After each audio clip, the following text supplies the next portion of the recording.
RS brothers లో ఆషాఢం KG sale మళ్ళీ మొదలైంది. మరెన్నో క్రేజీ ఆఫర్స్ ఖైదీ చేయండి ఆర్ఎస్ బ్రదర్స్. చెప్పొచ్చుగా, దానికంత ఇరుచుకోవడం దేనికో.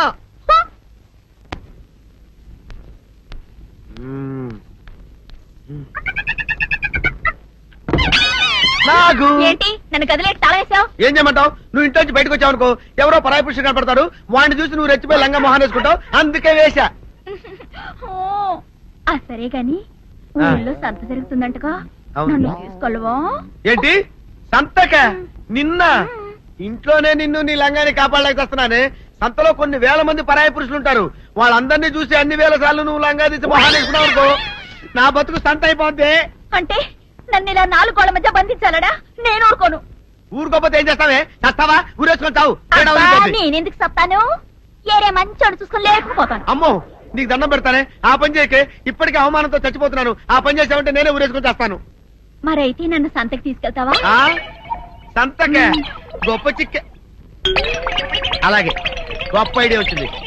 సంతకు తీసుకెళ్తా, నీ కళ్ళకి గంతలు గడతా. కళ్ళ గంతలు కట్టుకుంటే సంత చూసి దట్టమ్మా. అవును, నీ పక్కన నేను ఉంటాను కదా, అక్కడ జరిగేవన్నీ డీటెయిల్డ్ గా చెప్తా.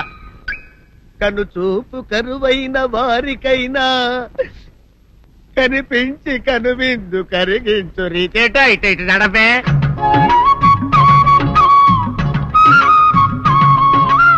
ఏంటండి మీ ఆవిడ హళ్ళకి హొత్తహచ్చారు? ఏం చేయమంటావు నాయన? సంతలో ఇంతమందికి కళ్ళకి గంటలు కట్టలేను కదా. అసలు హొద్దెందు హత్తాలండి? ఇప్పుడు చెబితే దడుచుకొని చేస్తావు గాని, తీరికి దొరికినప్పుడు ఇంటికి రా, డీటెయిల్డ్ గా చెప్తా. వంతలుగా హమ్మంతాలా, ఇవాళ హోల్ తెచ్చుకోమంటాలా? ఓరని అబ్బప్ప.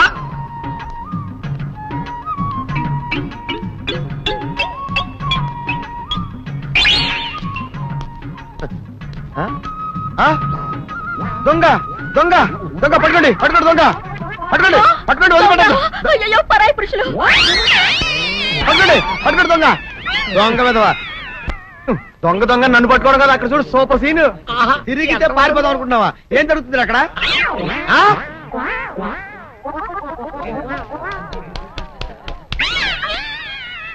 నిజమే, అదనమ్మా, పదండి పదండి.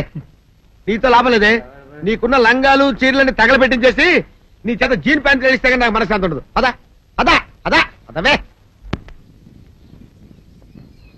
బాబు గారు, ఏంటే చెల్లెలి పెళ్లి శుభలేక? అవునండి, ఆగమేఘాల మీద అచ్చొత్తిచ్చానండి లగ్న పత్రికలు. తమరు దగ్గరుండి జరిపించాలి పెళ్లి. శుభం, తప్పకుండా జరిపిస్తా. ఇది అన్నట్టు పెళ్లి పనులకి ఎవరైనా మనుషులు తక్కువైతే చెప్పు, నా కొడుకు బుల్లిరాజు గారిని పంపిస్తా. చింతకాయం కాదు, మా ఇంటి నిండా బోల్డ్ మంది పనోళ్ళు పాలేర్లు. అసలే మాది ఇప్పుడు తొరల వంశం. వస్తానండి, అవతల బోల్డ్ మందికి వంచాలి లగ్న పత్రికలు. సెంతకాయలు అమ్ముకునేదానికి సిరిమాలత్యం పడితే సెంతకాయని చూసి సి వంకర టెంకరగా ఉంది, ఇదేం కాయా అని అడిగిందంట. అట్టుంది కథ. ఏంట్రా ఇది విషయం, ఇది కిరసనాయలు, ఇది తాడు. అర్జెంట్ గా చచ్చిపోవాలంటే ఈ మూడిట్లో ఏది బెటర్ చెప్పు డాడీ. ఈ ఇసం తాగి ఈ కిరసనాయలు మీద వేసుకుని ఈ తాడు ఊరేసుకుని అగ్గిపూల లపక్కన వెలిగించుకున్నారనుకో, టపక్కన ఎగిరిపోతారా. అవును, ఎంతకీ ఈ ఏర్పాట్లన్నీ ఎవరి సాగు కోసమో? నేనే ఆత్మహత్య చేసుకున్నాను అనుకుంటున్నాను. నా బావి ప్రెసిడెంట, నువ్వు బతికొండంగానే నీ ముఖం పగలు చూస్తే రేత్రి కల్లోకి వస్తుంది. అట్టాన్ని నువ్వు సచ్చి దెయ్యమయ్యావనుకో, దెయ్యాలు కూడా బెదిరి సస్తాయి. నువ్వు సచ్చకరా చచ్చుతా, సచ్చకరా. నేను చచ్చుతా. అయినా అంత అర్జెంట్ గా సచ్చాల్సిన కర్మ నీకేంట్రా ఇప్పుడు? ఎందుక, నేను పిల్లని లవ్ చేశా. ఆ పిల్లను నేను పెళ్లి చేసుకుంటానంటే నువ్వు నో అంటావు. నేను నీ మాట వినను అంటే ఆ ఆస్తి కవర్ ఎవరికైనా ఇచ్చేస్తాను అంటావు. నువ్వు ఇచ్చేసే ఆస్తి కవర్ కంటే నేను ఇచ్చేసిన మనసే నాకు ముఖ్యం. అందుకే నేను చచ్చుతా. అదే విషయం. ఓరు నా బొగ్గుకొండ, నువ్వు ప్రెసిడెంట్ అవడం నాకు కావాలి గాని పేడెత్తుకునే అమ్మాయిని తీసుకొచ్చి నానా నేను దీన్ని ప్రేమించాను అని చెప్పు, నేను చేయకపోతాను. అవును, ఎంతకే ఎవరమ్మాయి? ఒకటే అట్లా సిగ్గుపడబాకరా, చాలా సండాలంగా ఉంది. ఎవరో చెప్పు. అది అది జానకమ్మ. ఏంటి జానకమ్మ? అమ్మా, నీ కని పిచ్చిగా నెక్కిందంట్రా. నా వయసావిని నువ్వు ప్రేమించట్లేట్రా. జానకమ్మ కాదు డాడీ, ఆవిడ మనవరాలు సౌందర్యను ఆవిడ మనవరాలా? నా ఎరుకల్లో నా బొగ్గు కొండ కదే. రే, జానకమ్మ గారితో ఇయ్యమందడం అంటే నేను మాత్రం కాదంటని చెప్పు. వెంటనే వెళ్ళి వాళ్ళతో మాట్లాడి ఆ ముఖరథం పెట్టించుకొస్తా. అబ్బా కింద ఒత్తులు తీసేసి ప్రాణాలు తీసేస్తున్నావు డాడీ. ముఖర్తం కాదు డాడీ, ముహూర్తము. ముహూర్తము అదేలే ముఖరథము, అదే పెట్టించుకొస్తా. డాడీ నేను ఇంకో డాడీ కాకుండా నీకే పుట్టినందుకు నాకు పిచ్చి హ్యాపీగా ఉంది డాడీ. ఆనందమానందమాయనే ఈ అందగాడు పెళ్లి కొడుకాయనే. అమ్మ సౌందర్య, ఎంత అల్లరి జరిగాక నీకు పెళ్లిలా అవుతుందని భయపడ్డా. కానీ నువ్వు చాలా అదృష్టవంతురాలమ్మా. అందుకే ఆ సీనుగాడి బండారం బయటపడింది, బంగారం లాంటి మరో సంబంధం వచ్చింది.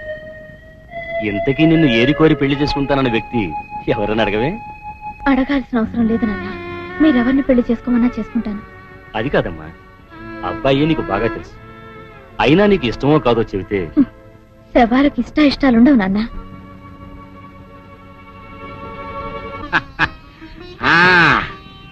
తాతబ్బాయి గారు, ఈ శుభ సమయంలో మీకు విషయం చెప్పాలండి.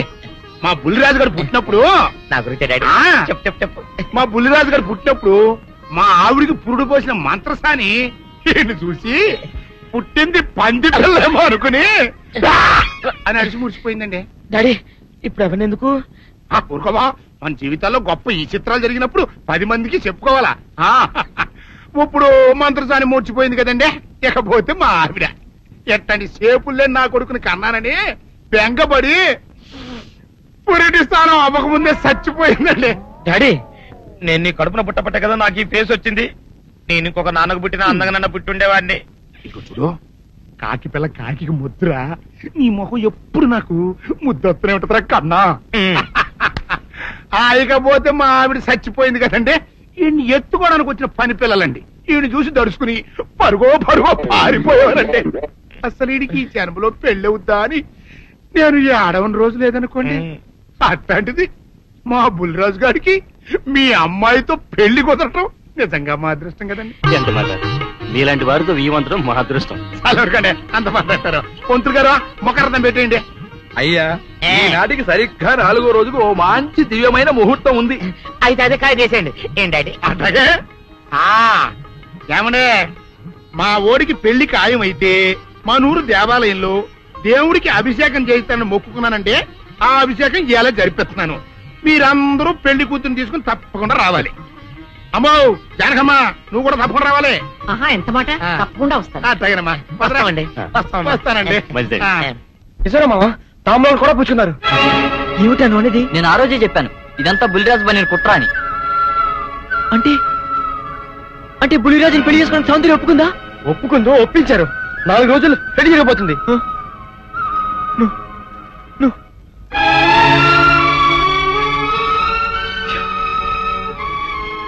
నా సౌందర్యం నా నుంచి దూరం అయ్యాక నేనెవరి కోసం బతకాలి?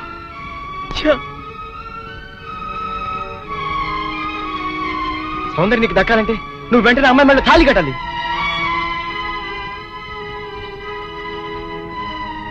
సౌందర్య దృష్టిలో నేను దోషిని, ద్రోహిణి. నా చేత తాళి కట్టించుకోవడానికి ఎందుకు ఒప్పుకుంటుందిరా? ఒప్పుకోపోయినా ఆనందం సరే తాళి కట్టేది. లేకపోతే రేపు నిర్దోషం నిరూపించి పడినా అప్పటికి సౌందర్యకి బుల్లిరాజుతో పెళ్లైపోతుంది గనక సౌందర్య అంత పశ్చాత్తాపడినా నువ్వు ఎంత ఏడ్చినా ఏమి ప్రయోజనం ఉండదు. అవును రామా, వీడు చెప్పింది కరెక్ట్. నువ్వు ఇంకేం ఆలోచించుకో, పదా. మామా, పెద్దరాజు ఇప్పుడు గుళ్ళు అభిషేకం చేస్తున్నాడు. సౌందర్యం కూడా అక్కడే ఉంది. ఇదే మంచి అవకాశం, గుళ్ళు అందరి ముందు తాళి కట్టే. నీ వెనక మేము అందరూ అన్నాం. ఏం జరిగినా చూసుకుంటాను, నువ్వు పదరా.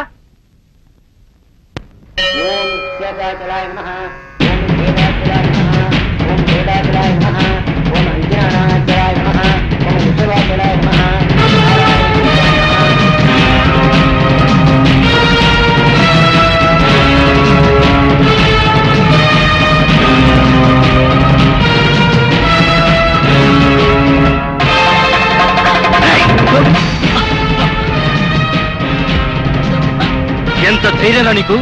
పెద్దిరాజు గారి కాబోయే కోడల మెళ్ళలో తాళి కట్టాలని ప్రయత్నిస్తావా? నువ్వు మా ఇంటికి వచ్చిన రోజునే ముక్కలు ముక్కలుగా నరికేయకోవటం నేను చేసిన తప్పురా. నీ రక్తం కళ్ళ చూస్తా. నా కూతురు పెళ్లి పళ్ళకి ఎక్కక ముందే నిన్ను పాడి పవిత్రమైన దేవాలయంలో రక్తపాతం జరగడం నాకు ఇష్టం లేదు. వీడిని ఊరి బయట తీసుకెళ్లి ముక్కలు ముక్కలుగా నరిగిపారేయండి. తీసుకెళ్ళండి. వీళ్ళు చంపొద్దు. ఊళ్ళో పీనుగులేస్తే మధ్యలో నా పెళ్లి ఆగిపోద్ది. సౌందర్యత నా సాగునం అయ్యాక అప్పుడు చంపండి. సౌందర్యం నువ్వు పెళ్లి చేసుకోండి కష్టపడి నా నుంచి దూరం చేస్తావా? చేసుకుంటే మధ్యలో నేనేం చేస్తాను రా? ఈ చేతులు కావు రాళ్ళు వదులుతాడు. ఒరేయ్, సౌందర్యం నాది, నా ప్రాణం. నువ్వు పండిన పన్నాగం వల్ల నా మీద అనుమానం ద్వేషంతో నిన్ను పెళ్లి చేసుకోవడానికి ఒప్పుకుంది కానీ నీ మీద ప్రేమతో కాదు. సౌందర్యం నీ పెళ్లి చేసుకునే ఆలోచన మానుకో, లేకపోతే నా చేతులు చేస్తావు. పెద్దరాజు గారు ఇక్కడంత ఘోరం జరుగుతుంటే చూస్తూ ఊరుకుంటారేంటండి? ఇవాళ ఇంత పని చేసిన వాడు రేపు పెళ్లిలో ఎంత అఘాయిత్యం చేయడానికైనా వెనకాడ్డు. వీడి ఊళ్ళో ఉంటే నా మనవరాలి పెళ్లి జరగనివ్వడు. అయితే ఓ పని చేస్తానమ్మా, ఈ పెళ్లి జరిగేంత వరకు ఈ కుర్రాన్ని ఈ ఊరి నుంచి పరిశీలిస్తున్నాను. పెళ్లి అయ్యే లోపు ఈ ఊళ్ళో అడుగు పెట్టావా నేనేం చేస్తానో నాకే తెలియదు. తెలుసుపడరా. పులిరాజు మళ్ళీ చెప్తున్నాను, నా సౌందర్యం మెళ్ళో తాలి కట్టడానికి ప్రయత్నించావు, ఈ చేతులు నరికేస్తాను, ఇది ముక్కలు ముక్కలు చేస్తాను. పులిరాజు ఈ ప్రాణం తీస్తాను. మీరు కానివ్వండి.